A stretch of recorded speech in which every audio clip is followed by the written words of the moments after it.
ఏడు కొండల వైపు అడుగులు వేసా,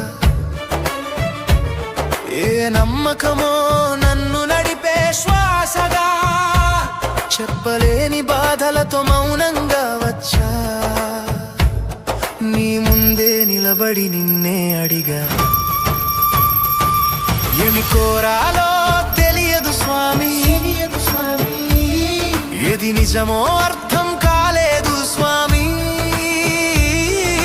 చేతులు జోడించి నిలబడ్డ వేళ, నా కన్నీళ్ళే నా మాటలయ్యే వేళ. గోవింద గోవింద, నీ చూపే నా ఆశల దారి, వెంకటేశ శ్రీనివాస నా